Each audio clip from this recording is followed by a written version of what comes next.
Hello മക്കളുമാർ, എന്തൊക്കെയുണ്ട് വിശേഷം? എല്ലാവരും സുഖമായിട്ടിരിക്കുന്നു. അപ്പം ഞാൻ ഇന്ന് നിങ്ങൾക്കൊരു കാര്യം കാണിച്ചു തരാം. ഇതെന്ന് പറഞ്ഞു കഴിഞ്ഞാൽ പുഴമീനാണ്. ഈ വെള്ളമൊക്കെ മഴ പെയ്യാറൊക്കെ ആകുമ്പോൾ പുഴയിൽ നിന്നൊക്കെ വരുന്ന ഒരു സൈസും കൊച്ചു മീൻ. നമ്മുടെ ചൂടയും നെത്തോലി എന്നൊക്കെ പറയത്തില്ലേ, അതിനെയൊക്കെ കാട്ടി ഏറ്റവും നല്ല ഒരു കാൽസ്യം ഏറ്റവും കൂടുതലുള്ള ഒരു മീനാണ് ഈ മീൻ. ഈ പരല്, കൊച്ചു കൂരിമീൻ, ഇതെല്ലാം ഉണ്ട് ഇതിനകത്ത്.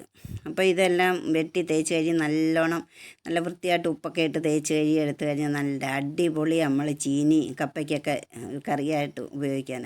ഇതിന് പ്രത്യേക ഒരു ടേസ്റ്റ് വരണമെങ്കിൽ നമ്മൾ പച്ചക്കുരുമുളക് അരയ്ക്കണം. പച്ചക്കുരുമുളകല്ല ഇല്ലെങ്കിൽ മറ്റേതായാലും മതി. എന്നിട്ട് പച്ചക്കുരുമുളകും ലേശം ഉലുവായും കൊച്ചുള്ളിയും കൂടെ ഒന്ന് ചൂടാക്കണം.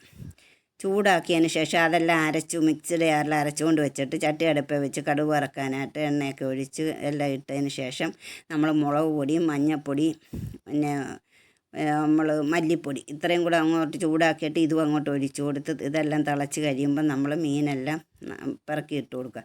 ഇതിന് വടക്കംപുളിയാണ് ഏറ്റവും നല്ല. വടക്കംപുളി ഇട്ട് കറി വെക്കുമ്പോഴാണ് സൂപ്പർ ടേസ്റ്റ്. അതുപോലെ പച്ചക്കുരുമുളകും ഇതെല്ലാം കൂടി ഇട്ട് അങ്ങോട്ട് കറി വെച്ചിട്ട് നമ്മൾ കപ്പയുണ്ട്, കപ്പയുടെ കൂടെ കഴിക്കാൻ ഏറ്റവും നല്ലൊരു മീനാണ്. നിങ്ങൾക്കൊക്കെ കിട്ടുവാണെങ്കിൽ ഇത് വാങ്ങിക്കണം, വാങ്ങിച്ചത് കഴിക്കണം. നല്ല സൂപ്പർ ടേസ്റ്റാണ്. കപ്പ ഉണ്ടായിരുന്നു, അപ്പോൾ അതിൻ്റെ കൂടെ കഴിക്കാനാണ് വാങ്ങിച്ചത്. നിങ്ങൾക്കൊക്കെ എവിടെയൊക്കെ കിട്ടുമോ ഇല്ലയോ എന്ന് കമൻറ്റിൽ കൂടെ അറിയിക്കുക. അപ്പോൾ എല്ലാവർക്കും ഇഷ്ടപ്പെട്ട് കാണുമെന്നും ഞാൻ വിശ്വസിക്കുന്നു.